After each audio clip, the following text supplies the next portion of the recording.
তোমাকে মাটি দিয়ে সৃষ্টি করেছি, মাটি দিয়ে বানিয়েছি এবং মাটিতে যেতে হবে।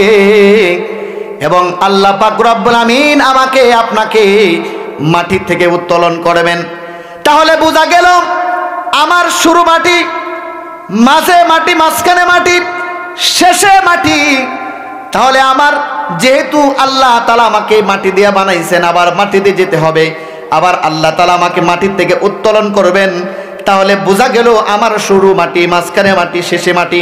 তাহলে এই পৃথিবীতে আমাকে থাকতে হলে মাটির মানুষ হিসাবে বাঁচা দরকার কিনা?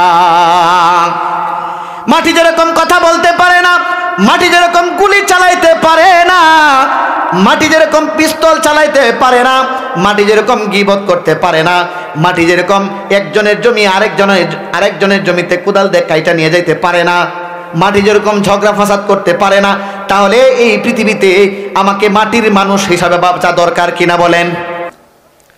114 সূরা। কত সূরা? 114 সূরা। তার মধ্যে সবচেয়ে থেকে ছোট সূরার নাম সূরাতুল, বলেন সূরাতুল, সন্দেহ আছে?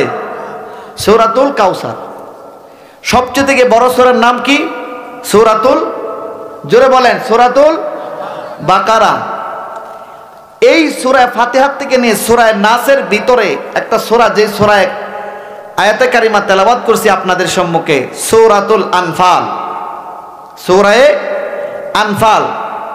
এই সূরায়ে আনফালের 2-3 নম্বর আয়াতে কারিমা আপনাদের সম্মুখে তেলাওয়াত করেছি। আর নবী রাসূলুল্লাহ সাল্লাল্লাহু আলাইহি ওয়াসাল্লামের অগণিত হাদিস থেকে ছোট্ট একটা হাদিস আপনাদের সম্মুখে পাঠ করেছি। যদি আল্লাহ তাআলা আমাকে তৌফিক দান করেন, এর ভিতরে আলোচনা করে ইনশাআল্লাহ শেষ করব। আল্লাহ তাআলা যদি আমাকে তৌফিক দান করেন, সকলে বলেন আমিন। এই পৃথিবীতে মানুষকে আল্লাহ তাআলা পাঠাইছেন কেন বলেন? আল্লাহ তাআলার গোলামি, আল্লাহ তাআলার ইবাদতের জন্য। কি বলেন, ঠিক কিনা?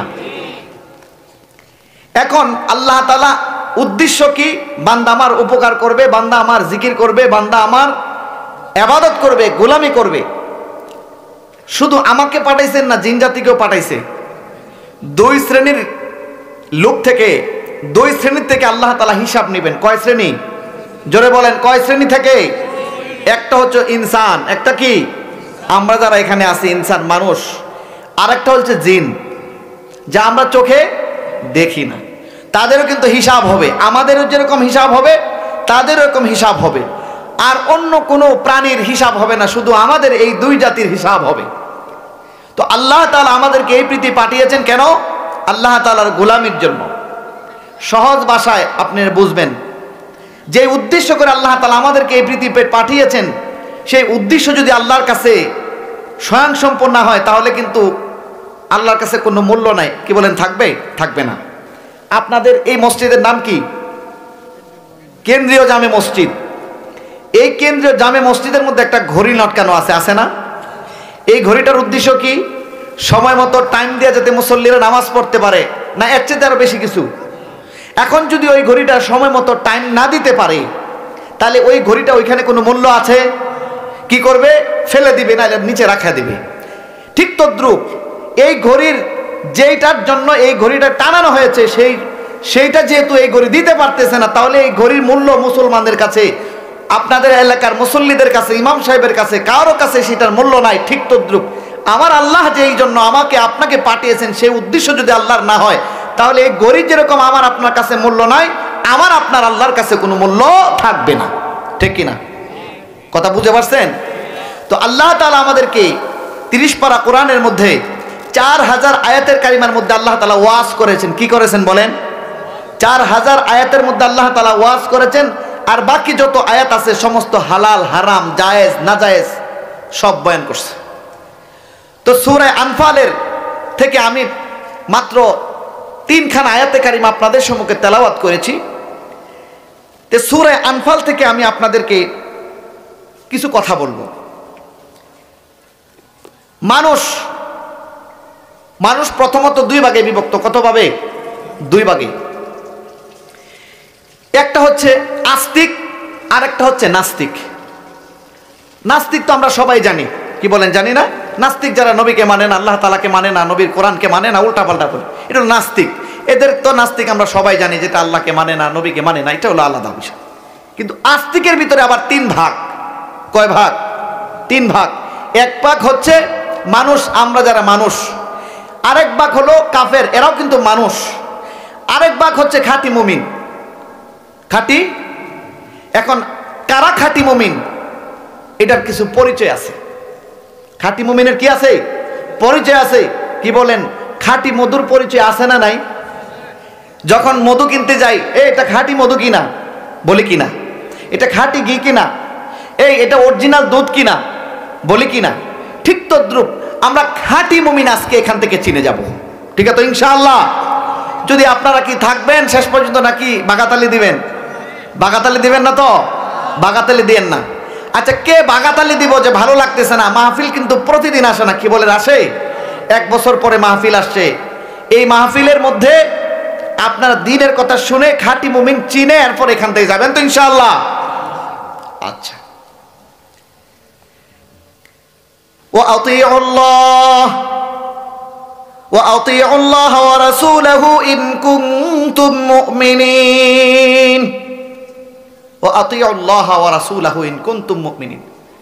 তোমরা আল্লাহ এবং আল্লাহ রসুলের হুকুমকে মান্য করো। আল্লাহ তাআলা বলছেন কিন্তু যে তোমরা আল্লাহ এবং আল্লাহ রসুলের হুকুমকে কি করতে কইছে? মান্য করো, মানতে বলছে। আল্লাহর হুকুম মানতে বলছে, রসুলের হুকুম যেটা আদেশ সেটাও মানার জন্য আল্লাহ তাআলা কোরআনে বলেছেন, আমি বলেছি। কে বলছে বলেন? সূরা আনফালের 1 নম্বর আয়াতের শেষের ভাগে বলছে আল্লাহ এবং আল্লাহ রসুলের হুকুমকে মান্য করার জন্য বলেছেন। তো এরপরে কি বলতেছেন? খাঁটি মুমিন, ইন্নামাল মুমিনুনা আল্লাযীনা ইযা যুকিরাল্লাহু ওয়াজিলাত কুলুবুহুম। ইন্নামাল মুমিনুনা আল্লাযীনা, যারা ইমানদার তারা এমন হয় যে, যারা খাঁটি মুমিন তারা এমন হয় যে ইযা যুকিরাল্লাহু ওয়াজিলাত কুলুবুহুম। খাঁটি মুমিনের 5টা সিফত, 5টা গুণ আছে। এই সূরা আনফালের মধ্যে খাঁটি মুমিনের 5টা গুণের কথা বলছে। আমরা আজকে এখান থেকে খাঁটি মুমিনের পরিচয় নিয়ে বাড়িতে যাব। যারা ইমানদার তারা এমন হয় যে ইযা যুকিরাল্লাহু ওয়াজিলাত কুলুবুহুম, যখন আল্লাহ পাক রব্বুল আমিনের নাম নেওয়া হয় তখন তাদের অন্তর ভীত হয়ে পড়ে। যখন আল্লাহ পাক রব্বুল আমিনের নাম নেওয়া হয় তখন অন্তরটা ভয় লাগে, ভয়। 1 নাম্বার খাঁটি মুমিনের পরিচয় হলো যখন আল্লাহ পাক রব্বুল আমিনের নাম নিবেন তখন তার অন্তরটা ভরে যাবে, আল্লাহ তাআলাকে ভয় করবে। এটা হলো খাঁটি মুমিনের 1 নাম্বার পরিচয়। যদি সেই ভয় তার ভিতরে থাকে, আল্লাহ পাক রব্বুল আমিন বলেন এই ভয়ের কারণে আমি আল্লাহ তাআলা তাকে জান্নাত দান করি। ছোট্ট একটা ঘটনা শোনাই। বনি ইসরাইল গোত্রের এক পরিবারের এক ব্যক্তি সাবালক হওয়ার পর থেকে নিয়ে মৃত্যুর আগ পর্যন্ত সে ভালো কাজ একটাও করতে পারে নাই।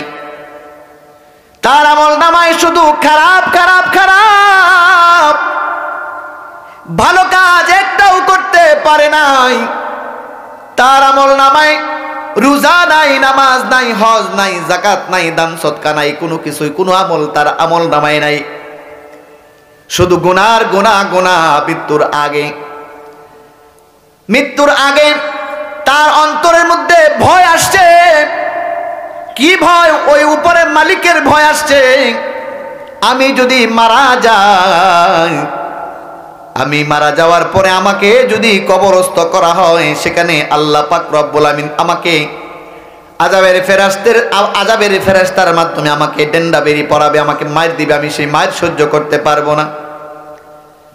তার ভিতরে ভয় আসছে। এই ভয় আসার পরে তার ছেলেকে ডাকলো, ও বাবা, আমার ভিতরে কবরের ভয় আসছে, আমার ভিতরে মালিকের ভয় আসছে। বাবা, আমি তো ভালো কাজ একটাও করতে পারি নাই, মৌত আমার সামনে চলে আসছে। ও বাবা গো, আমি মৃত্যুবরণ করার পরে তোমরা আমাকে কবরস্থ করবা না, ছেলেকে এই কথা বাবাই বলে। এই কথা বলার পরে ছেলে বাবাকে ডাক দিয়ে বলে, বাবা তুমি আমাকে কি কথা বলো? একজন ইমানদার, একজন মুসলমান মারা গেলে তাকে কবরস্থ করতে হয়, তার কাফন দাফন, তাকে গোসল দিতে হয়। ছেলের বাবা বলে, বাবা আমাকে গোসল দিবা ঠিক, কাপড় পরাইবাটা ঠিক, কিন্তু তুমি আমাকে কবরস্থ করবা না। কি করবা বাবা? বলে আমাকে আগুন দিয়ে পুড়া ছাই করে নদীর মধ্যে, সমুদ্রের মধ্যে ভাসায় দিবা, তাহলে আল্লাহ পাক রব্বুল আমিন আমাকে খুঁজে পাবে না। আমি তো কবরে সেই জবাব আর সওয়াল আমাকে দিতে হবে না, আমি পানির সাথে মিশে যাব। তার ভিতরে ভয় আসছে। এই ভয় যখন আসলো তখন তার মৃত্যু, ওই ছেলের বাবার মৃত্যু হওয়ার পরে ওই ছেলে তার বাবার লাশটাকে আগুন দিয়া পুড়া ছাই করে নদীর মধ্যে ভাসায় দিছে। নদীর মধ্যে ভাসায় দেওয়ার পরে আল্লাহ পাক রব্বুল আমিন সমুদ্রের পানিকে আর ছাইকে লক্ষ্য করে বলে, এ সমুদ্রের পানি মিশ্রিত হইস না, এ সমুদ্রের ছাই যেটা নিক্ষেপ করা হয়েছিল, এ ছাই একসাথে জমা হয়ে যা। সুবহানাল্লাহ বলেন, একসাথে জমা হয়ে যা। আল্লাহ পাক রব্বুল আমিনের ইশারা হওয়ার সঙ্গে সঙ্গে সমুদ্রের ছাই একসাথে জমা হয়ে গেছে। আল্লাহ পাক রব্বুল আমিন একসাথে করার পরে জিজ্ঞাসা করছে, রুত বান্দা তুই এরকম কেন করস? বান্দা বলে, আল্লাহ তোমার ভয়ে কাম করেছি। তখন আল্লাহ পাক রব্বুল ডাক দিয়ে বলে, বান্দারে আসলে তুই আমাকে ভয় করছস? তখন ওই বেটা বলে, ওই রূহ থেকে উত্তর আসছে, ক্বালা নাম, হে আল্লাহ তোমাকে আমি ভয় করি। আল্লাহ পাক রব্বুল আমিন ডাক দিয়ে বলে, এ বান্দা আজকে তোকে যদি আমি ক্ষমা না করি, তা আমার রহমান আর রহমান আল্লামাল কুরআন খলাকাল ইনসান, আমার রহমান নামে কলঙ্কিত হয়ে যায়, আমার মালিক নামে কলঙ্কিত হয়ে যায়, আমার জব্বার নামে কলঙ্কিত হয়ে যায়। এ বান্দা তোর জীবনের সমস্ত গুনাহ খাতা মাফ করে দিয়ে আমি তোকে জান্নাত দান করলাম। তো এক নাম্বার খাঁটি মুমিনের পরিচয় হলো যারা আল্লাহ তাআলাকে ভয় করবে। বুঝতে পারছেন কথা? তে সারা জীবন তার আমল নামায় কোনো ভালো কাজ নাই, সে শুধু একমাত্র আল্লাহ তাআলাকে ভয় করেছে, আর সেই ভয়ের কারণে আল্লাহ তাআলা তাকে জান্নাত দান করছে। তাহলে আমরাও মুমিন, আমরা ইমানদার। সেই ইমানওয়ালা যদি আল্লাহ তাআলাকে ভয় করে, সেই ব্যক্তি জান্নাতে যেতে পারে। ইমানদার, একজন ইমানদারের জন্য, ইমানদার ব্যক্তির জন্য আসমানের দুইটি দরজা থাকে। কয়টি দরজা? দুইটি। বলে একটি দরজা দিয়ে বান্দার আমল উপরে উঠানো হয়, আরেকটি দরজা দিয়ে বান্দার উপর থেকে, আসমান থেকে রিজিক অবতীর্ণ হয়। সুবহানাল্লাহ। রাসূল করিম সাল্লাল্লাহু আলাইহি ওয়াসাল্লাম বলেছেন, যে মুমিন বান্দা দুনিয়া থেকে চলে যায়, আকাশের ফেরেশতারা এবং জমিনের ফেরেশতারা বান্দার জন্য রহমতের দোয়া করতে থাকে। সুবহানাল্লাহ। 40 দিন পর্যন্ত মুমিন দুনিয়া থেকে চলে গেলে 40 দিন পর্যন্ত ওই কবর তার জন্য দোয়া করতে থাকে।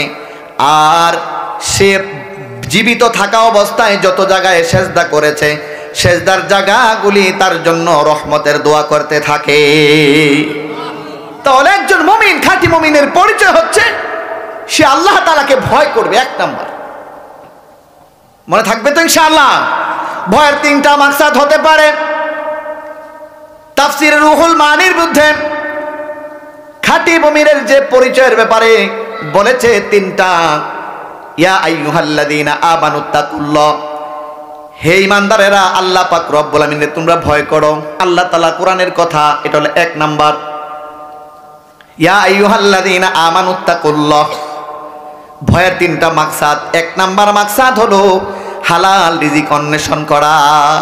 বাজারে যাই, বাজারে বিভিন্ন জায়গায় দেখবেন এই টেবিল, ওই যে এটা কি বলে, বড় বোল আছে না, ভাত বারে যে ভাত দেয়, যে এটা কি কয়, বোল কয় আপনাদের এলাকায় না ডিশ বলে? ডিশ বলে বা বোল বলে। এই বোলের মধ্যে দেখবেন দুই সাইডে বাইদা বাদাম বাদাম বাদাম বিক্রি করে কিনা। আর আমরা কি করি, বুড়া আর জন নাই, আস্তে করে এই বাদাম কত রে ছিলতেছি আর মুখের ভিতর দিয়ে দিছি। আছে না নাই? অনুমতি নাই, কিন্তু অনুমতি নাই, অনুমতি নাই, অনুমতি নাই। তাহলে হালাল রিজিক আমাকে অন্বেষণ করতে হবে। ইয়া আইয়ুহাল্লাযীনা আমানুত্তাকুল্লাহ। তাহলে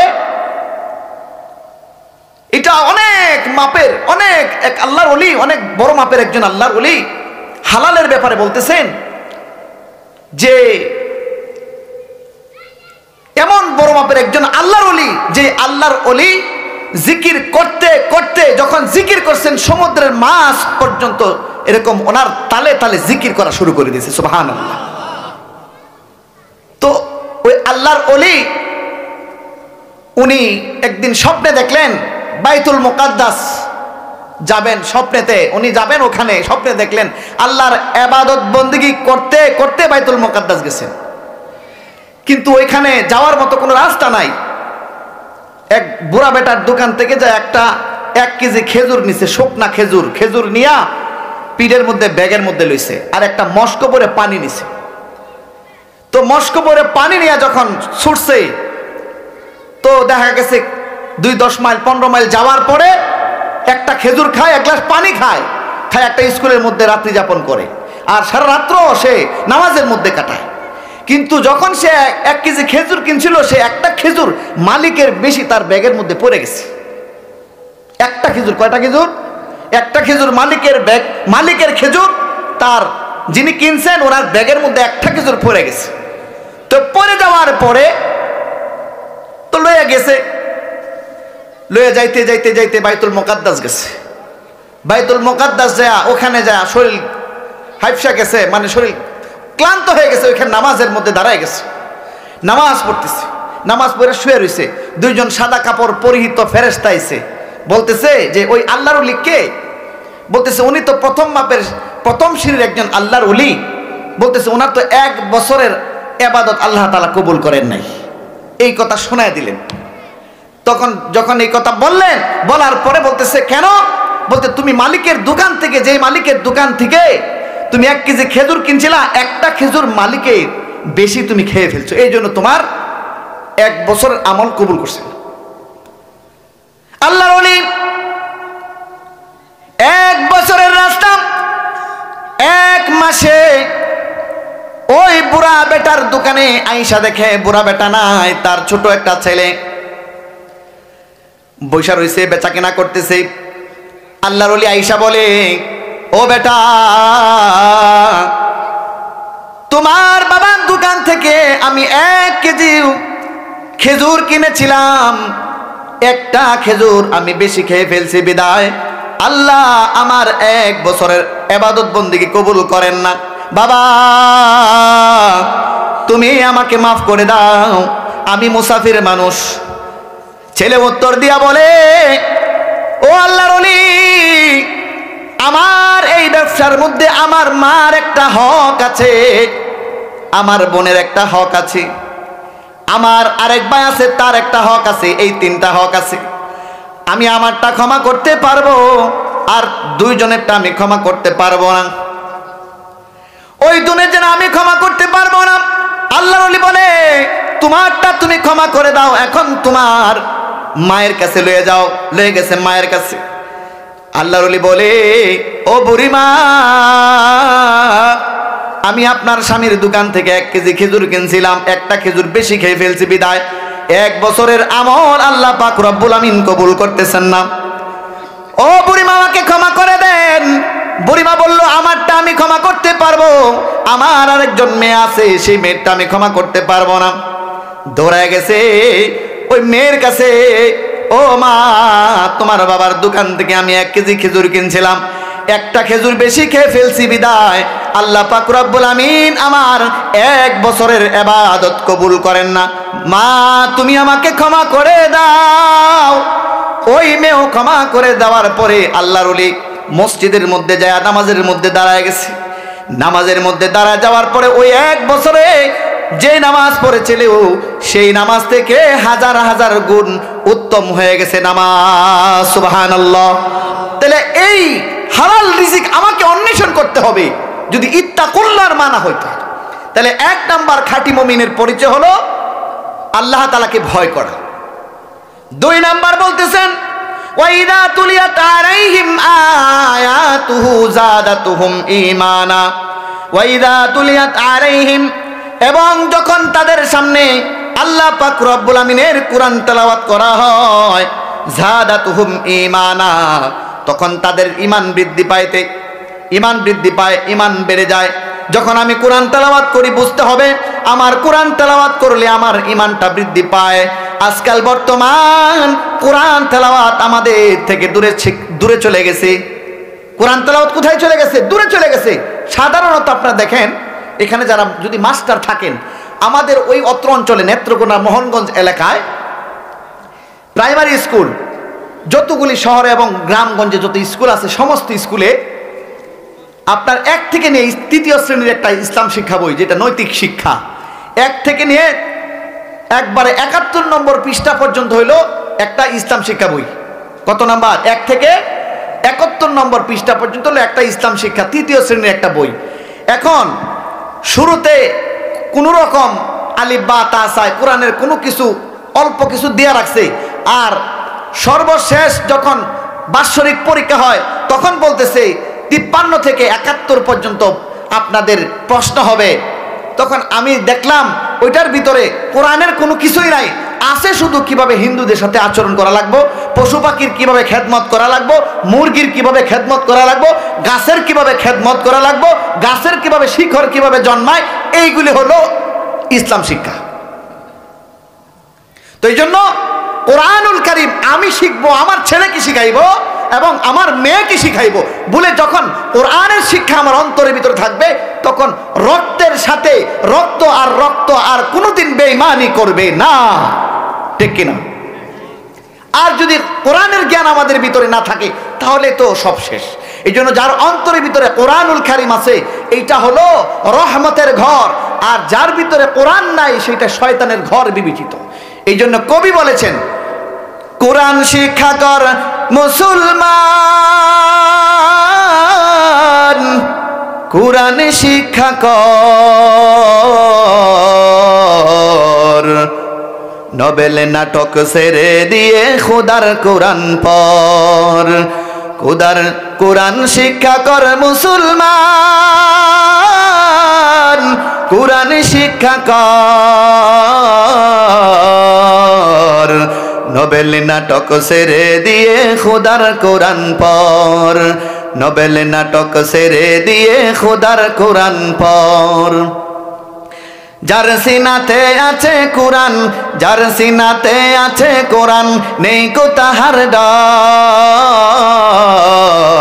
কোরআন সারা হৃদয় খানি শয়তানের ওই ঘর, কোরআন সারা হৃদয় খানি শয়তানের ওই ঘর। কোরআন মোদের মাথার মুকুট, কোরআন মোদের মূল, সেরোনাবাই আল্লাহর কালাম হারাবে দুকুল। কোরআন শিক্ষা কর মুসলমান, কোরআন শিক্ষা কর, নোবেল নাটক ছেড়ে দিয়ে খোদার কোরআন পড়। ঠিক কিনা? জোরে বলেন ঠিক কিনা? যারা কোরআনুল কারীম অন্তরে থাকবে তাদের রক্তের সাথে ঈমান মিশে থাকবে, এটা আল্লাহ তাআলার ওয়াদা। এই জন্য বলেছেন 2 নাম্বার খাঁটি মুমিনের পরিচয় হলো যারা কোরআন তেলাওয়াত করবে তখন তাদের ঈমান বাড়বে, ঈমান বাড়বে। ঈমান কি হবে? বাড়বে। ও ভাই শুনেন, ঈমান এটা দেখা যায় না, কি বলেন? দেখা যায়। ঈমানের 77 শাখা। কত শাখা? 77 শাখা। ঈমানের 77 শাখার মধ্যে সর্বোৎকৃষ্ট শাখা লা ইলাহা ইল্লাল্লাহু মুহাম্মাদুর রাসূলুল্লাহ সাল্লাল্লাহু আলাইহি ওয়াসাল্লাম। আর সর্বশেষ শাখা রাস্তা থেকে কষ্টদায়ক বস্তু সরিয়ে দেওয়া, এটা সর্বশেষ ইমানের শাখা। রাস্তার মধ্যে একটা বড়ই কাটা পড়ে রয়েছে, রাস্তার করে ময়লা পড়ে রয়েছে, আপনি আস্তে করে সরাই দিলেন, এটা সর্বশেষ শাখা, ৭৭ নম্বর শাখা। ইমান কিনতে পাওয়া যায় না। আমাদের দেশের বর্তমান ডক্টর ইউনূস সাহেব, উনি যদি আমাদেরকে একটা বলে, প্রস্তাব দেয় যে ঠিক আছে আপনি একটা কাজ করে, বলে কি কাজ? কাজটা হচ্ছে আপনাকে একটা সুন্দর বাড়ি দেওয়া হবে, গাড়ি দেওয়া হবে, নারী দেওয়া হবে, শুধু বিনিময় শুধু একটা কি, আপনার ইমানটা দিয়ে দিতে হবে। আমরা রাজি হয়ে যান, কিন্তু কি বলেন, রাজি হব না? বাড়ি গাড়ি নারী সব দিবে, শুধু মুসলমানিত্বটা ছেড়ে দেন। এনে আমরা যারা আছি সবাই, আমরা সহ সবাই রাজি হয়ে যান যে ঠিক আছে আমি ইমান ছেড়ে দিলাম, আপনি আমাকে গাড়ি বাড়ি নারী যা আছে সব দেন। কি বলেন? বলেন ছেড়ে দিব? লা শাক্কা ফি কালামিকা কুল্লুহা, কোন অবস্থাতে সেটা সম্ভব না। যেমন বনি ইসরাইল গোত্রের 3 ব্যক্তি, কয় ব্যক্তি? 3 ব্যক্তি। তারা অর্থ সম্পদে, মালে, ধনে, সম্পদে, চেহারা, স্বাস্থ্য, দাপটে, গরমে, সব দিকেই তারা অনেক পারদর্শী ছিল, অর্থ সম্পদ ছিল, কিন্তু তারা মুসলমান ছিল। 3 জন মুসলমান, 3টা ছোট ছোট ছেলে। তো এখন একদিন নমরুদ বাদশা এই 3 ছেলেকে বলতেছে, শোনো তোমাদেরকে 2টা পুরস্কার দিব, বিনিময় শুধু একটা। বিনিময় কি? শুধু একটা। কি বিনিময়? সেটা হচ্ছে তোমার যে খোদার তুমি ইবাদত করো, তোমার যে ঈমান, সেই ঈমানটা ছেড়ে দিয়ে তুমি আমি যে ধর্মের আছি সেই ধর্মটা তুমি গ্রহণ করবা, তাহলে তোমাকে 2টা পুরস্কার দিব। বলে কি পুরস্কার? একটা হচ্ছে ওই নমরুদ বাদশার সুন্দরী কন্যা একটা মেয়ে আছে, সেই মেয়েটা 3 ভাইয়ের যে সবচেয়ে বড়, সেই বড় ভাইয়ের কাছে বিবাহ দিবে, আর তার যে রাজত্ব আছে সেই রাজত্ব 2 ভাইকে লিখে দিয়ে দিবে। এই পুরস্কারের কথা বলবো, 2টা পুরস্কার। এখন বনি ইসরাইল গোত্রের 3 ব্যক্তি নমরুদ বাদশাকে ডাক দিয়ে বলে, ও বাদশা নামদার, বাদশা গো, আপনি আমাদেরকে বলেছেন 2টা পুরস্কারের কথা, আমি সেই পুরস্কার মানি না, আমি ঈমান ছাড়তে পারবো না। বাদশা রাগান্বিত হয়ে গেছে। নমরুদ বাদশা আরো বেশি রাগান্বিত হয়েছে। রাগান্বিত হয়ে যাওয়ার পরে 3 শিশুকে, ছোট ছোট বাচ্চাকে সামনে আনা হয়েছে, আর নমরুদ বাদশা তার খাদেমকে ডাক দেয়া বলে, ও খাদেম, 3টা পাতিলের ব্যবস্থা করো, আর 3টা পাতিলের ব্যবস্থা করে তোমরা 3টা পাতিল 3টা চুলার মধ্যে বসায়া দাও, এবং 3টা পাতিল তেল দিয়া ভর্তি করে জাল দিতে থাকো। কিতাবের মধ্যে আসছে 3 দিন অথবা 7 দিন পর্যন্ত একসাথে জাল দিছে। জাল দিয়া 3 ভাইকে 3 ডেগের সামনে, পাতিলের সামনে দাঁড়া করে বলে, ও বনি ইসরাইল গোত্রের 3 ভাই, তুমি যদি কালিমাকে ত্যাগ না করো, তাহলে তোমাকে এই যে পাতিল দেখছো, গরম পাতিলের মধ্যে ঢুকায় তোমাকে সরকার করে দেব। তখন 3 ভাই একসাথে বলে, ও বাদশা নামদার, না না, আমরা কালিমা ত্যাগ করতে পারবো না, আমরা ইসলাম গ্রহণ করেছি, ঈমান ভিতরে ঢুকেছি, আমরা কালিমাকে ত্যাগ করতে পারবো না। বাদশা রাগান্বিত হইয়া সর্বপ্রথম বড় ভাইকে ওই পাতিলের মধ্যে ঢুকায়া দেওয়ার পরে সঙ্গে সঙ্গে সেই পাতিল থেকে চেঁচে করে শব্দ ভাজা ভাজা হয়ে গেছে, আর সেখান থেকে কালিমার আওয়াজ আসছে, লা ইলাহা ইল্লাল্লাহু মুহাম্মাদুর রাসূলুল্লাহ সাল্লাল্লাহু আলাইহি ওয়াসাল্লাম। রইছে কয় ভাই? 2 ভাই। 2য় নাম্বার ভাইয়ের কাছে আসছে, আয়েশা বলতেছে, তোমার বড় ভাইয়ের যে দশা করছি তোমাকে সেই দশা করে ছাড়বো, তুমি যদি কালিমা ত্যাগ না করো। 2য় নাম্বার ভাই বলতেছে, বাচ্চা, আমাকে যদি আপনি আগুন দিয়ে পুরা সরকার করে দেন, তারপরে আমি কালিমা ছাড়বো না, কালিমা ধরেছি। বাদশা আরো রাগ হয়েছে। রাগ হইয়া খাদেমকে ডাক দিয়া বললো, এ খাদেম, দাও এরকে 2য় নাম্বার পাতিলে ঢুকায় দাও। তাকেও আবার 2য় নাম্বার পাতিলে ঢুকায় দেওয়ার সঙ্গে সঙ্গে সেখান থেকে কালিমার আওয়াজ আসছে, কালিমা, কালিমা, লা ইলাহা ইল্লাল্লাহু মুহাম্মাদুর রাসূলুল্লাহ সাল্লাল্লাহু আলাইহি ওয়াসাল্লাম। এখন রয়েছে কয় ভাই? একজন। এখন একজনের নিয়ে খুব বেকায়দায় পড়ছে, এখন তারেও পাতিলের মধ্যে দিব ভাব। এই জন্য একজন হিন্দু ব্রাহ্মণের সাথে বাদশাহ নমরুদের খুব সম্পর্ক ছিল। হিন্দু ব্রাহ্মণ আইসা বলতেছে, বাদশাহ আপনি এই ছোট ছেলেটাকে ওই পানির মধ্যে বা তেলের মধ্যে দেওয়া লাগবে না, আমি এই হিন্দু ছোট বাচ্চাটাকে আমি খ্রিস্টান বা হিন্দু ধর্ম বানিয়ে দিব, আপনি আমাকে একটু সময় দেন। এখন বাদশাহ বলতেছে তুমি কিভাবে দিবা? বলতেছে আমার ঘরে সুন্দরী একটা কন্যা মেয়ে আছে, এই মেয়ের কাছে নিয়ে দিব আর মেয়ে তাকে অন্য ধর্মে বানিয়ে দিব। ঠিক আছে তুমি যাও, 40 দিন সময় বাইরে দিচ্ছে। লয়ে গেছে বাড়িতে নিয়ে যাওয়ার পরে এখন ছেলের সাথে কথা বলার জন্য চেষ্টা করে, কিন্তু মেয়ে আর সুযোগই পায় না। সারা দিন সে রোজা অবস্থায় কাটায় আর সারা রাত্র সে নামাজের মধ্যে কাটায়, কোনো কথা কওয়ার কোনো সুযোগই পায় না মেয়ে। সুবহানাল্লাহ বলে। 40 দিন চলে গেছে। এখন বাবা নমরুদ বাদশাহ দুইজনে কথা হইতেছে, কি বলো তোমার মেয়েকে তুমি যে 40 দিন সময় বেঁধে নিছিলা কি হইল? কয় বাদশাহ কথাই তো কইতে পারাইতেছি না, তা আপনি আরো 2-4 দিন আমাকে সময় দেন। মেয়েও যায় বাবার কাছে বলে, বাবা আপনি আমাকে আর কিছুদিন সময় দিয়ে আমাকে। আর সেই পাহাড়ের চূড়ায় ছেলে এবং মেয়েকে পাঠিয়ে দিছে। তো পাঠিয়ে দেওয়ার পরে ওইখানে যে ছেলে কি করে, আহা ছেলে পাহাড়ের ভিতরে যায় কিবলামুখী হইয়া আল্লাহর কাছে দোয়া করে, ও আল্লাহ হিন্দু ব্রাহ্মণের মেয়েটাকে তুমি মুসলমান হিসাবে কবুল করে লও। সুবহানাল্লাহ। কিছুক্ষণ পরে দেখে ছেলে নামাজ পড়ে আল্লাহর কাছে দোয়া করে, ও আল্লাহ তুমি এই মেয়েটাকে তুমি মুসলমান হিসাবে কবুল করে লও। মেয়ে আয়েশা মাতার দিক দিয়ে আয়েশা মাতার হাত বোলায় বলে, ও বেটা, ও ছেলে, তুমি যেই খোদার নামাজ পড়ো, তুমি যেই খোদার ইবাদত বন্দি করো, আজকে থেকে তোমার হাতে কালিমা পড়ে আমি মুসলমান হয়ে গেলাম। লা ইলাহা ইল্লাল্লাহু মুহাম্মাদুর রাসূলুল্লাহ সাল্লাল্লাহু আলাইহি ওয়াসাল্লাম। তো মুসলমান হয়ে গেছে। দেখেন এত কষ্ট হওয়ার পরেও তারা ঈমান ত্যাগ করে নাই। এটা এমন মর্যাদা, এমন মর্যাদা। এই জন্য ঈমান যাতে আমাদের কোনোভাবেই যাতে আমাদের ঈমানকে ইহুদি খ্রিস্টান এরা কিন্তু পায়তারা করতেছে আমাদের ঈমানকে নষ্ট করার জন্য, ঈমানকে নিয়ে যাওয়ার জন্য অনেক কলা কৌশল দিচ্ছে, কিন্তু কোনোভাবেই যাতে আমাদের ঈমানকে যাতে না নিতে পারে এই জন্য সজাগ আমাদেরকে থাকতে হবে। ঠিক আছে তো ইনশাআল্লাহ? তাইলে আসেন 2 নাম্বার বললাম, 3 নাম্বার ওয়ালা রাব্বিহিম ইয়াতাওয়াক্কালুন। ভরসা করতে হবে আল্লাহর উপরে। কার উপরে? যে কোনো কাজ করব ভরসা কার? জোরে বলেন কার? আল্লাহর উপরে ভরসা করব। তাহলে 3 নাম্বার খাঁটি মুমিনের পরিচয় হলো ভরসা করবে কার উপরে? আল্লাহর উপরে।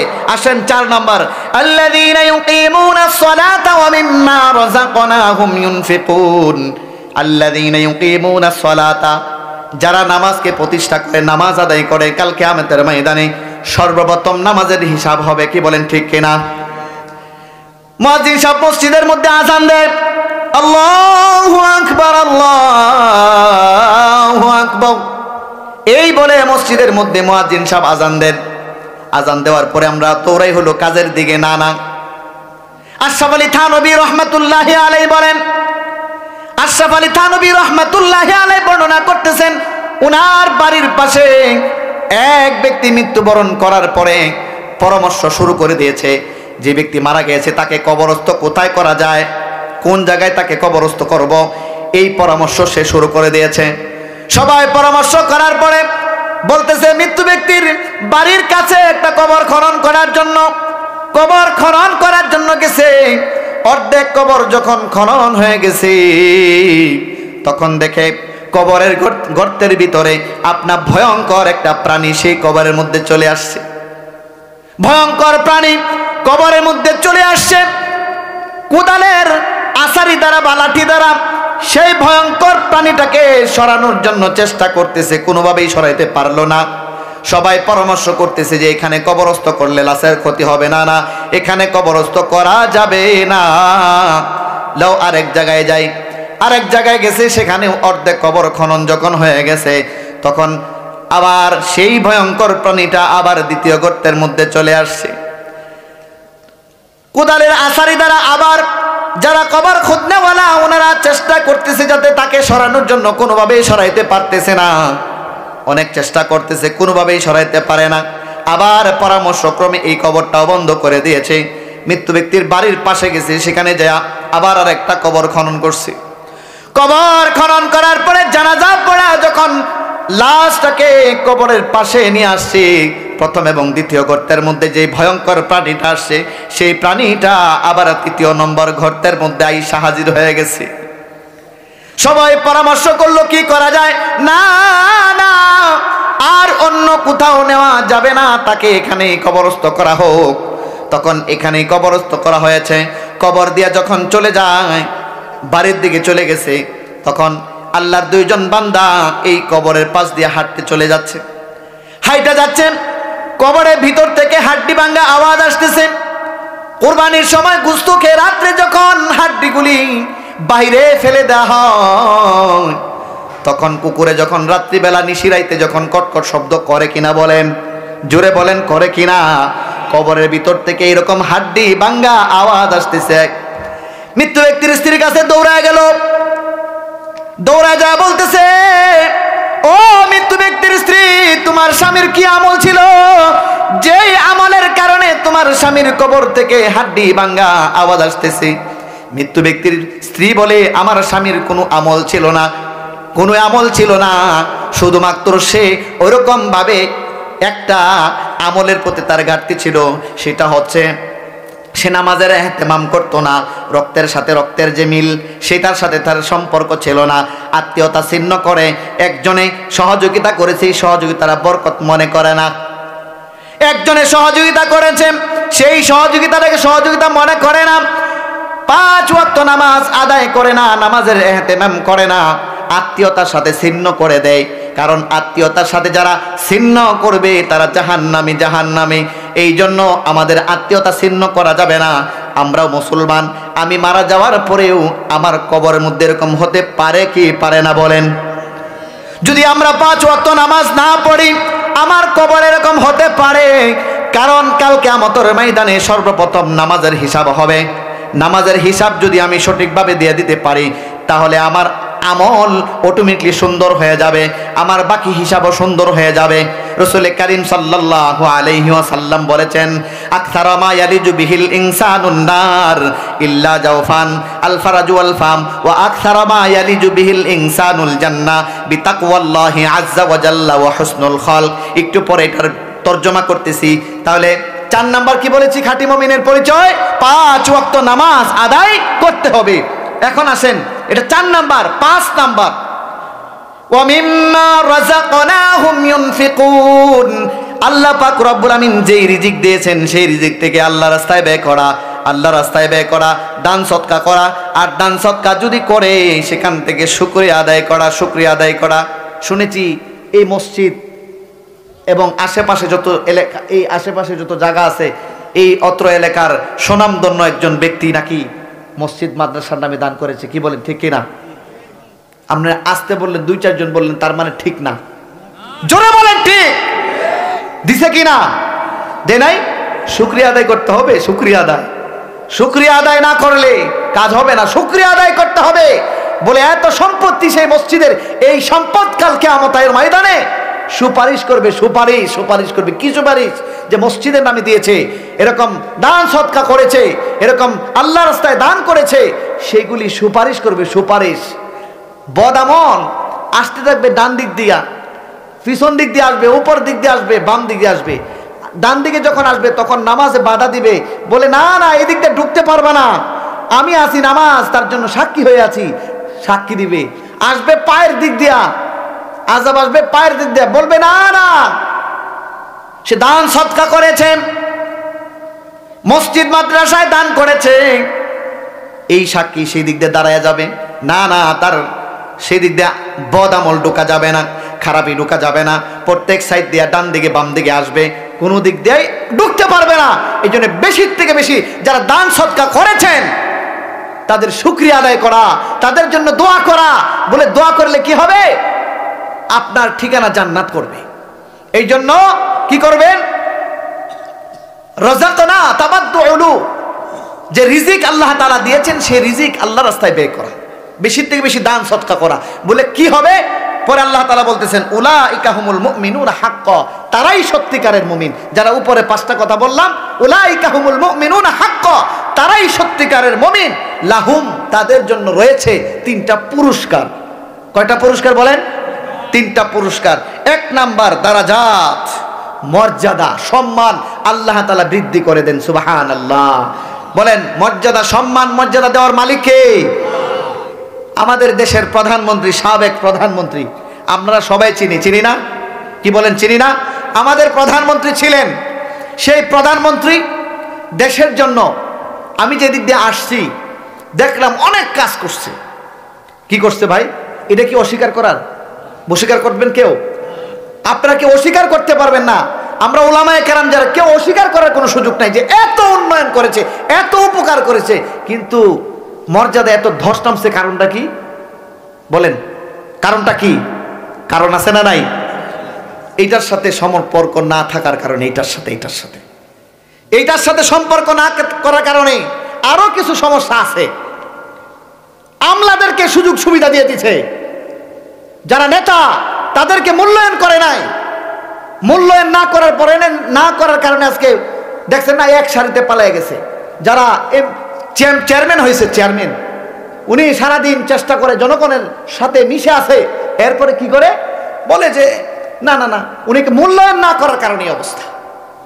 যদি মূল্যায়ন আপনাকে করতে হতো ঠিক তদ্রুপ আল্লাহ তাআলার হুকুমের ব্যাপারে যদি আমরা মূল্যায়ন করি, দারাজাত আল্লাহ তাআলা মর্যাদা বৃদ্ধি করে দিবেন, অসম্মানিত করবেন না। তাইলে এই 5টা গুণ যাদের ভিতরে থাকে, সেই 5টা গুণের আল্লাহ তাআলা একটা মর্যাদা বৃদ্ধি করে দেন। 2 নাম্বার মাগফিরা, এবং ক্ষমা করে দেন। মাগফিরা মানে কি? ক্ষমা। আল্লাহ তাআলা ক্ষমা করে দেন। ওয়া রিজকুন কারীম, এবং সম্মানিত রিজিক আল্লাহ তাআলা দান করেন। সুবহানাল্লাহ। এই 3টা পুরস্কার আর 5টা গুণ আমাদের ভিতরে থাকা লাগবেই লাগবে। তাহলে আল্লাহ তাআলা আমাদেরকে দুনিয়াতে পাঠাইছেন কেন? আল্লাহ তাআলার গোলামির জন্য। আল্লাহ তাআলা বলেন যে আল্লাহ আমাদেরকে পৃথিবীতে কি দিয়া সৃষ্টি করছেন? বলেন তো কি দিয়া সৃষ্টি করছে? মাটি দিয়া। আল্লাহ পাক রব্বুল আমিন বলেন মিনহা খলাকনাকুম ওয়া ফিহা নুঈদুকুম ওয়া মিনহা নুখরিজুকুম তারাতান উখরা। আল্লাহ পাক রব্বুল আমিন বলেন আমি বান্দাকে মাটি দিয়া সৃষ্টি করেছি, মাটি দিয়া বানিয়েছি, এবং মাটিতে যেতে হবে। এবং আল্লাহ পাক রব্বুল আমিন আমাকে আপনাকে মাটি থেকে উত্তোলন করবেন। তাহলে বোঝা গেল আমার শুরু মাটি, মাঝে মাটি, মাঝখানে মাটি, শেষে মাটি। তাহলে আমার যেহেতু আল্লাহ তাআলা আমাকে মাটি দিয়ে বানাইছেন, আবার মাটিতে যেতে হবে, আবার আল্লাহ তাআলা আমাকে মাটির থেকে উত্তোলন করবেন। তাহলে বোঝা গেল আমার শুরু মাটি, মাঝখানে মাটি, শেষে মাটি। তাহলে এই পৃথিবীতে আমাকে থাকতে হলে মাটির মানুষ হিসাবে বাঁচা দরকার কিনা? মাটি যেরকম কথা বলতে পারে না, মাটি যেরকম গুলি চালাইতে পারে না, মাটি যেরকম পিস্তল চালাইতে পারে না, মাটি যেরকম গীবত করতে পারে না, মাটি যেরকম একজনের জমি আরেকজনের জমিতে কোদাল দিয়ে কাইটা নিয়ে যাইতে পারে না, মাটি যেরকম ঝগড়া ফাসাদ করতে পারে না, তাহলে এই পৃথিবীতে আমাকে মাটির মানুষ হিসাবে বাঁচা দরকার কিনা বলেন? তাহলে মাটির মানুষ আজকে আমাদের সমাজে সবাই না, কিছু মানুষ আছে তারা মনে হয় যে এই পায়া গেছে, কি কয়, রাজ্য পায়া গেছে। ও ভাই, আমরা রাজ্য পাই না এখন পর্যন্ত, আমাকে সবর করতে হবে, সবর সবর সবর। আর যদি সবর না করেন তাহলে সব শেষ হয়ে যাবে। এই জন্য আমি আপনি সবর করি, উপরে মালিকের দিকে তাকায়, মালিক কি করেছে আর সামনে কি করবে ঠিক নাই। কি বলেন, ঠিক কিনা? মালিক যদি আমাকে চায় মর্যাদা দান করবেন, মালিক যদি আমাকে না চায় আস্থা কুরে নিক্ষিপ্ত করবেন। কুর চিনেননি? কুর চিনেন না? কুর না না না, কুর হইল কি জানেন? সবচেয়ে নিচু জায়গা, সবচেয়ে নিচু জায়গা যেখানে আর মানুষ যাইতে পারে, এটা কুর বলে আমাদের দেশে। কুর খারাপ জায়গা বলেন, একদম আস্থা কুরে নিক্ষিপ্ত করবে আমাদেরকে ওই আল্লাহ তাআলা। এই জন্য আল্লাহ তাআলার হুকুমের সাথে আমরা যদি বেয়াদবি করি, আল্লাহ তাআলার হুকুমের ব্যাপারে যদি অমান্য করি, তাহলে আল্লাহ তাআলা আমাকে করবে এরকম। আজকে আমাদের ওয়াজ মাহফিল, আমি এখান থেকে আসার পরে বহু ওয়াজ মাহফিল দেখে আসছি। তো আমাদের নেত্রকোনা ডিস্ট্রিক্টের মোহনগঞ্জ এলাকায়, ওইটা কিন্তু হাওর এলাকা, আপনার নাম শুনছেন না? হাওর এলাকা, মাছের এলাকা, মাছ মাছ। এমন কোন এলাকা, এমন কোন জায়গায় নাই যেখানে মাছ নাই। খুব সুস্বাদু মাছ, এক এক জাতের মাছ। বাজারে গেলে শুধু মাছই বাজবে চোখের সামনে দিয়া। বোয়াল এক একটা আমার মতো লম্বা, বড় বড়, এত বড়। আর এই আপনারা চিকরা মাছ বলেন, এরপরে বাইম মাছ এক একটা এত মোড়া মোড়া, বুঝলেন নাই? ওইটা হলো ওই এলাকা। তো ওই এলাকার মধ্যে, ভাটি এলাকার মধ্যে গতকালকে একটা মাহফিল ছিল মোহনগঞ্জের এলাকায়। তখন শুনলাম যে ওই এলাকার মধ্যে গান আছে না, গান করে যে মহিলাদেরকে আইনা নাচাইব। কারা এটা উদ্যোক্তা? আমাদের যারা বিএনপি ছাত্র দলের ভাই আছেন তারা এটার উদ্যোক্তা, তারা এটা করবেন। আমরাও বলে দিয়েছি না না, সেটা করতে পারবেন না, করা যাবে না। আমরা আজকে পরে 10:30টায় পরে টিউর অফিসে যাই, আমরা টিউরি সাহেবকে বলে দিয়েছি যদি আপনি এটার পারমিশন দেন, আপনি মোহনগঞ্জ ছেড়ে চলে যেতে হবে, থাকা যাবে না। কারণ কি? এটা কোরআনের দেশ, কোরআনের দেশের মধ্যে, কোরআনের জায়গার মধ্যে আপনি মহিলাদেরকে আইনা নাচাবেন। সেই মহিলা হয় আপনার বোন, না হলে আপনার এরকম মা। তাহলে আপনার মাকে আগে নাচাইতে হবে, আপনার বোনকে আগে নাচাইতে হবে, তারপরে ওনাকে নাচান, কোনো আপত্তি না। আমরা এই কথা বলে দিয়েছি। কিন্তু আলহামদুলিল্লাহ, শুকরিয়া, ভয়েতে সব শেষ। ওই জায়গা পর্যন্ত যাওয়া লাগে নাই। আপনাদের এলাকায় এরকম হয়নি। আহা, এরকম যাতে না হয় আমরা সজাগ থাকবো। যদি কোনো ভাই বলে করতে চান, দাওয়াতের মাধ্যমে তাকে কি করতে হবে? বুঝাইতে হয় যে ভাই, আমরা তো মুসলমান, আল্লাহ তাআলার বান্দা, আল্লাহ তাআলা আমাকে পৃথিবীতে সৃষ্টি করেছেন আল্লাহ তাআলার হুকুম এবং নবীর তরিকায় চলার জন্য। বলি আমরা যদি নবীর তরিকায় চলি, দুনিয়া হবে শান্তি, আখিরাতেও শান্তি হবে। আর যদি আমরাই বলে ভুল বাদ্য বিভিন্ন কাজে এরকম লটকালট্টি করি, তাহলে সব শেষ হয়ে যাবে, সব শেষ হয়ে যাবে। এই জন্য আখলাক, রসুল করিম সাল্লাল্লাহু আলাইহি সাল্লামের একটা হাদিস পড়েছিলাম, ছোট্ট একখানা হাদিস। এই পাঠ এর অর্থ বলে আমি ইনশাআল্লাহ আমার বক্তব্য আলোচনা শেষ করবো ইনশাআল্লাহ। সেটা হচ্ছে আকসারু মা ইয়ালিজু বিহিল ইনসানুন নার ইল্লা জাওফান আল ফারাজু ওয়াল ফাম ওয়া আকসারু মা ইয়ালিজু বিহিল ইনসানুল জান্নাহ বিতাকওয়াল্লাহি আযজা ওয়া জাল্লা ওয়া হুসনুল খালক। উম্মতে মুহাম্মাদি, আমরা যারা এখানে আছি উম্মত, রসুলের উম্মত, আল্লাহ তাআলার বান্দা, উম্মতে মুহাম্মাদি যদি অতি তাড়াতাড়ি জান্নাতে যেতে চায়, সেজন্য দুই কাজ করে। বলেন কয় কাজ? বলেন জোরে বলেন, কয় কাজ? দুই কাজ। বিতাকওয়াল্লাহ, আল্লাহ তাআলার ভয়, ও হুসনুল খালক, উত্তম চরিত্র, উত্তম চরিত্র। আমি বগুড়াতে মাহফিল করেছিলাম এই তো অল্প কিছুদিন আগে। তো বগুড়াতে একটা মার্কেটে ঢুকলাম। মার্কেটে ঢুকার পরে দোকানের মধ্যে কিছু লোক থাকে না, অল্প বয়সের ছেলে ফেলে থাকে না, ভাই আসেন বসেন, কি লাগবো বলে না। মার্কেটের ভিতরে দোকানে যারা দোকান চালায়, কাপড়ের দোকান বলেন, অন্য কিছুর দোকান বলেন, তখন কিছু লোকে ডাকে আসেন বসেন, আপু ভাই ভাই কি বলেন, আসেন বসেন বলে। ঠিক তদ্রুপ আমি যখন বগুড়াতে গেলাম মাহফিলে, হঠাৎ করে একটা মার্কেটে গেলাম, দোতলা, লিফটে উঠতে হয়। উঠলাম, উঠার পরে সরাসরি মার্কেটের দোতলায় উঠলাম। ওঠার পরে ঢুকার সঙ্গে সঙ্গেই এক দোকান থেকে জামা পাঞ্জাবির কাপড় আর কি, দুই সাইডে দুইটা পাখি বসায় রাখছে পিঞ্জিরার মধ্যে। তো ঢুকার সঙ্গে সঙ্গে আসসালামু আলাইকুম ওয়া রাহমাতুল্লাহি ওয়া বারাকাতু, আসেন বসেন ভাই কি লাগবে বসেন। পাখি, পাখি আসলে এটা কোনো কারেন্টের সাহায্য না, আসলেই পাখি। পাখিকে ট্রেনিং দেওয়া হয়েছে। সেই পাখি বলতেছে আসসালামু আলাইকুম, আসেন বসেন কি লাগবে। ওই পাশে গেলাম, মেয়েলি কণ্ঠে বলতে আসসালামু আলাইকুম আপু, আসেন বসেন কি লাগবে। পাখি যদি আখলাক শিখতে পারে, আমি আশরাফুল মাখলুকাতের মধ্যে আল্লাহ তাআলার শ্রেষ্ঠ বান্দা, সেই বান্দা আমার আপনার ভিতরে আখলাক নাই। কি নাই ভাই? আখলাক নাই। আমার রসুলের আখলাক কেমন ছিল? আখলাক এরকম, ওনার আখলাক দেখে হাজারো হাজার কাফের বেঈমান মুশরিক মুসলমান হয়ে গেছে। একটা ঘটনা শোনাই। সাইবা, সাইবা আছে না, নাম শুনে? উতবা সাইবা নাম শুনছেন না? উতবা সাইবা, সাইবার তখন এক কাফের গোলাম ছিল। কি ছিল ভাই? গোলাম। গোলামি কিন্তু সবচেয়ে কঠিন। গোলামি কি ভাই? সবচেয়ে কঠিন আগেকার জমানায়। তখন ওই কাফের বলতেছে তোমাকে আমি আজাদ করে দিব, শর্ত একটা। কি শর্ত ভাই?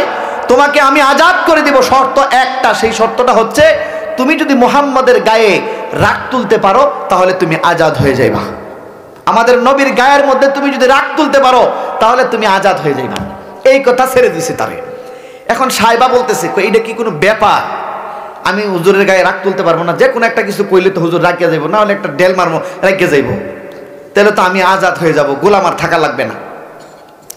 এখন খুঁজতেছে, খুঁজতে খুঁজতে খুঁজতে খুঁজতে মানে যেই লোকটা ট্রাক্টর চালায়, ট্রাক্টর চালায় না যারা হাল চাষ করে, কি বলে ট্রাক্টরই তো বলে নাকি, খেতে চাষ করে যে ট্রাক্টর, যে ট্রাক্টর চালায় বা ট্রাক্টরের সাথে থাকে, এরা কখন কোন জায়গায় থাকে এটা কিন্তু আরেক ট্রাক্টর চালনেওয়ালা বলতে পারে।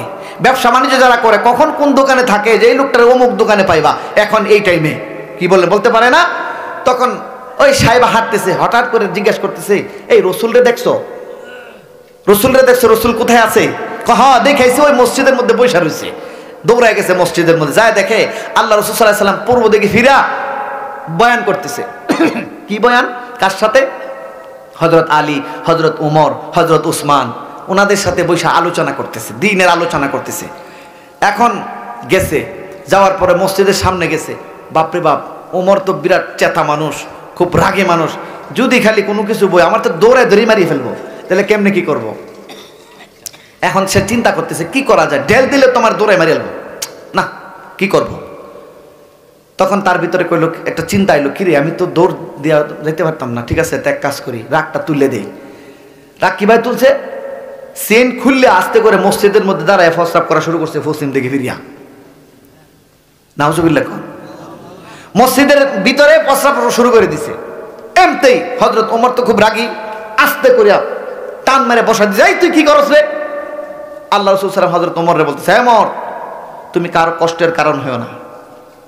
প্রস্রাব করলে প্রস্রাব শেষ করতে হয়, না হলে অর্ধেক প্রস্রাবের মধ্যে তাকে ডিস্টার্ব করে, তার কষ্টের কারণ হয়ো না তুমি। আহা, কে বলে? আল্লাহ রাসূল সাল্লাল্লাহু আলাইহি ওয়াসাল্লাম বলতেছে ওমরকে, হে ওমর, তুমি কারো কষ্টের কারণ হয়ো না, তাকে প্রস্রাব করতে দাও। তখন আর কোনো কিছু না বইলা সে বৈশা এখানে বসায় দিছে। বসায় দেয়া রাসূল সাল্লাল্লাহু আলাইহি ওয়াসাল্লাম রাগ করে নাই, ওনারও তো খুব রাগ হয়ে গেছে, মারতে শুরু, মানে মার দিব। তখন কইছে জান থেকে, মার দেয় নাই তো মার দিব জান থেকে। আল্লাহ রাসূল সাল্লাল্লাহু আলাইহি ওয়াসাল্লাম কিছুই বলে নাই। পরে ডাক দিছে, না ডাক দিয়া আসছে, আয়েশা বলতেছে যে এই সাহেবা, তুমি যে এখানে প্রস্রাব করছো, এই প্রস্রাবের জায়গা, এটা হলো মসজিদ, আল্লাহ তাআলার ঘর, এখানে প্রস্রাবের জায়গা না, আর তুমি আর কোনোদিন প্রস্রাব করিও না, আর কি করিও না, কোনোদিন প্রস্রাব করিও না। এই কথা বলে উনি চলে গেছে। উনি তো কাফের, উনি কি কাফের। কিছুক্ষণ ঘুরে টুরে আয়া আল্লাহ রাসূল কইছে, ইয়া রাসূলুল্লাহ, আপনার হাতে আমি কালিমা পড়ে মুসলমান হয়ে গেলাম। সুবহানাল্লাহ বলেন না। এই হলো রাসূলের আখলাক, এই হলো রাসূলের আখলাক। আর আমরা মুরব্বী 2-4 জন যদি ঢাকা শহরে যায়, একটা বাস রিজার্ভ করি, কে কখন বইবো, কোনখানে সামনে বইবো, আমার বমি আসে, আমার তো ফা ডাই, আমার তো কাশাই, রান্নার পাশে বহন লাগবো। শহরে দেখা যায় কি, আমরা এই লটারি দিই, লটারি দিয়ে পরে সিট নির্ধারণ করি, নাকি বলেন? আমি কি ভুল বলছি? আমার কাশ আছে, আমার বমি আসে, আমাকে সামনে বইতে হইব, ড্রাইভার লোকে বইতে হইব, পিছলে চাক্কার উপরে বইতে পারতাম না, এটা লয়ে ঝগড়া হয় কি না? এই জন্য আখলাক, এই আখলাক আমার ভিতরে আনতে হবে। হোসনে আখলাক, যেটা ব্যবসা করবেন আখলাক লাগবে, চাকরি করবেন আখলাক লাগবে, স্বামীর কাছে যাবেন, স্ত্রীর কাছে যাবেন, সেখানেও আখলাক আমার দরকার আছে না নাই বলেন? এই জন্য আমাকে আখলাক নিতে হবে। উম্মতে মুহাম্মাদি অতি তাড়াতাড়ি জান্নাতে গেলে 2টা কাজ, বিতাকওয়াল্লাহ, আল্লাহ তাআলার ভয় তার অন্তরে লাগবে, 2 নাম্বার ওয়া হুসনুল খালক, উত্তম চরিত্রও লাগবে। আর উম্মতে মুহাম্মাদি অতি তাড়াতাড়ি যদি জাহান্নামে যেতে চায়, সে যেন 2 কাজ করে। কয় কাজ? 2টা কাজ করলে অতি তাড়াতাড়ি জাহান্নামে যাবে। 1 নাম্বার আল ফাম, মুখ। কি আল ফাম? এখন বলতে পারেন হুজুর, মুখে আবার কিভাবে জাহান্নামে নিয়ে যায়? মুখ তো মুখই, আমরা কথা বলি। রাসূল করিম সাল্লাল্লাহু আলাইহি সাল্লাম বলেছেন, লা তাবাগাদু ওয়ালা তাহাসাদু ওয়ালা তাদাবারু ওয়া কুনু ইবাদাল্লাহি ইখওয়ানান। তোমরা একে অপরের গীবত আর শেখায়েত, দোষ চর্চা করবা না, যদি করো তো তোমার আমল বরবাদ। এই জন্য মুসলমান ভাই হয়ে থাকতে হবে, মুসলমান ভাই হয়ে থাকতে হবে। আমার দ্বারা কোনো মুসলমান যেন কষ্ট না পায়, আমার হাতে, আমার পায়ে, আমার চোখে কোনোভাবে যাতে কষ্ট না পাওয়া যায়। মুখ দ্বারা যদি কষ্ট দেই, যারা হাতুল লিসানে ওয়ালা ইয়ালতামাম ওয়ালা ইয়ালতামু মা যারা হাল লিসান। আল্লামা জামি রহমাতুল্লাহি আলাইহি শরহে জামি নামক একটা কিতাব আছে, সেই কিতাবের মধ্যে আসছে যে তুমি যদি কাউকে এরকম কাঁচা কঞ্চা, বাঁশের যে কঞ্চা, এটা কি বলে? কঞ্চা বলেন আপনাদের এখানে, এই কাঁচা কঞ্চাতে যদি বাড়ি দাও, এই বাড়িটা 1 দিন 2 দিন 3 দিন 4 দিন 5 দিন পরে মুছে যাবে। কিন্তু লিসান, জিহ্বা বা মুখ দ্বারা যদি তুমি কাউকে কষ্ট দাও, সেই কষ্টটা কিন্তু যাবে না, আজীবন থাকে। আরে ওই লোকটা তো আমার নির্বাচনের টাইমে আমি ভোট চাইতে গেছিলাম, আমার তো এই কথাটা কইছে, কি বলেন? নির্বাচনের টাইমে কিন্তু আসে যে এই লোকটা তো আমার এই কইছিল, আমি তো ওনার কাছে গেছিলাম 1 কেজি গমের জন্য, 2 কেজি গমের জন্য গেছিলাম, একটা সারের বস্তার জন্য গেছিলাম, উনি আমার দিল না, আমি আরে ভোট দিতাম না। হয় কি না? আহা, আফসোস আফসোস, এগুলি হয়।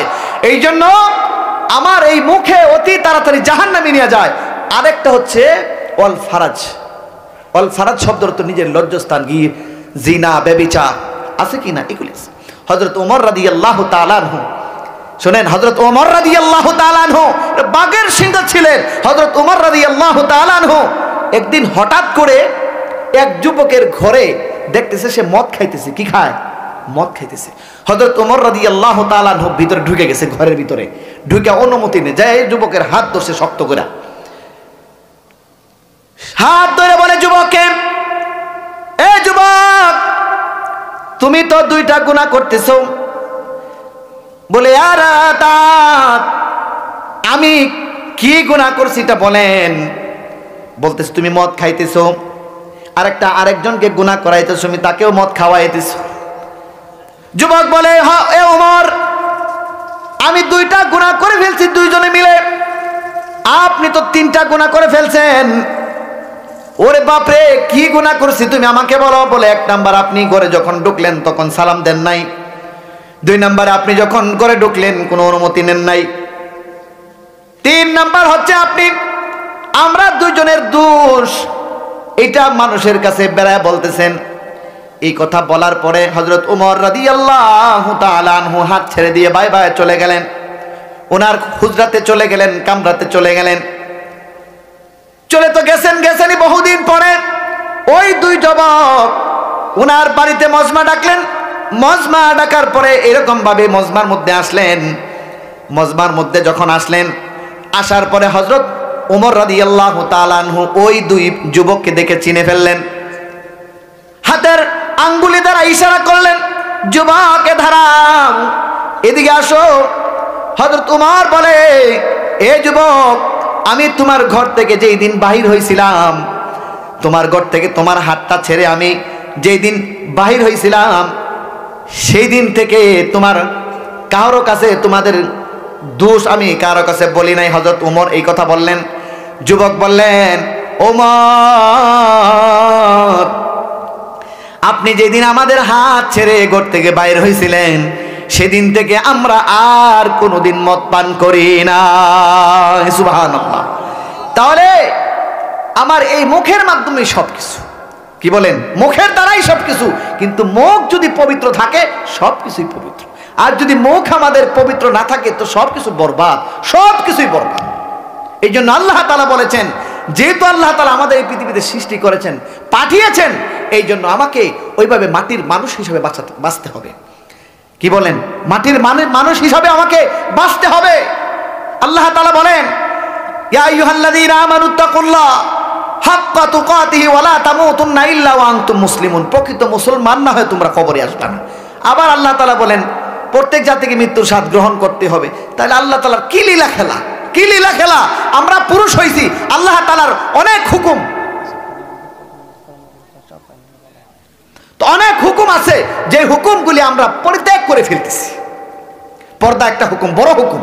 কি বলেন, আজকে এখানে যারা মুরব্বী বসে আছেন, অনেক মুরব্বী বাবার যারা মা আছে, আমাদের দাদি মায়ের আছে, তারা যদি ছোট্ট একটা টুপিওয়ালা বা এমনি কোনো লোককে দেখে, এমনি আস্তে করে দৌড়ে যায়, হয় কলা গাছের তলে, না হলে খেজুর গাছের তলে মাথাটা দিয়া চুপ করে বসে থাকে, নালে দাঁড়ায় থাকে। কি বলেন, আছে না নাই?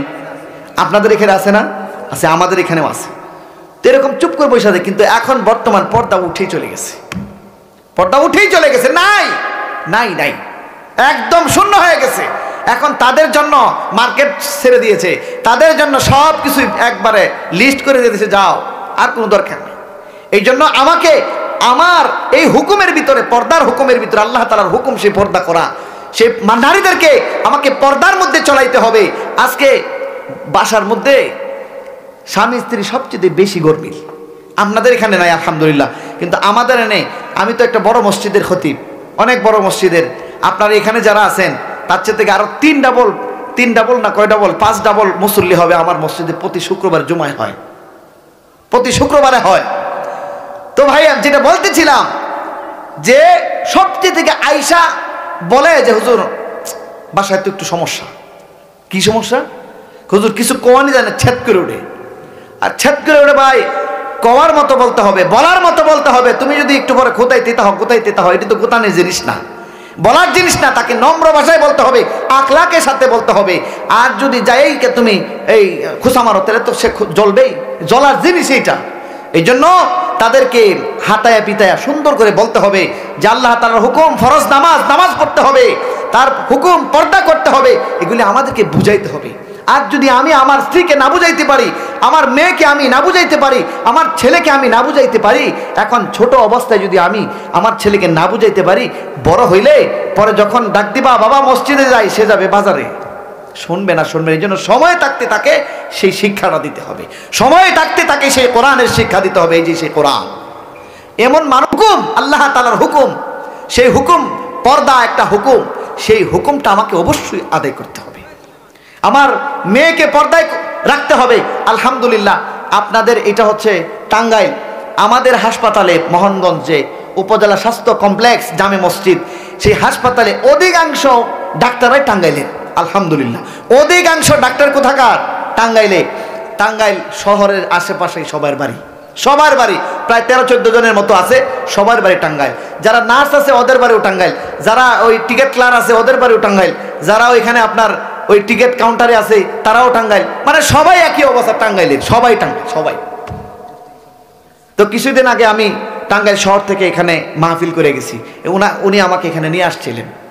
তো ভাই এই জন্য বলতেছিলাম যে পর্দা সেটা হুকুম, আল্লাহ তাআলার হুকুম। সেই পর্দা যদি আমি না করি, আমার মা বোনদেরকেও বলি যে পর্দা অবশ্যই আমাকে করতে হবে। পর্দা কি করতে হবে? এক লোক মারা গেছে, মারা যাওয়ার পরে মহিলা মারা গেছে, মানে মহিলা মারা গেছে, ঠিক আছে, সারা জীবন সে উল্টা পাল্টা চলছে, হঠাৎ করে কিছুদিন পরে সে বোরকা নিয়ে নিছে। তো বোরকা নিছে, এটা হলো ফ্যাশন বোরকা, দরজা মেন দরজা খোলা, মেন দরজা বোঝেননি, সব কিছু ঢাকা, মেন দরজাটা মুখটা খোলা হয়ে দিয়েছে। চুরি যদি মেন দরজা খোলা থাকে, চুরি করতে ভুলইব, মেন দরজাটা খোলা হয়ে দেয়, আর সব ঢাকা। এটা সমস্ত সাইড দিয়ে বেড়া দিয়ে রাখছেন, আসল দরজা গেট কান খোলা, তো চুরি করবেই। এই জন্য আমাকে আপনাকে কি করতে হবে? নারীদেরকে পর্দায় রাখতে হবে। আল্লাহ তাআলা আমাদের প্রত্যেককে আমল করার তৌফিক দান করুন। ওয়া আখির দাওয়ানা আলহামদুলিল্লাহি রাব্বিল আলামিন। আসসালামু আলাইকুম ওয়া রাহমাতুল্লাহি ওয়া বারাকাতুহু।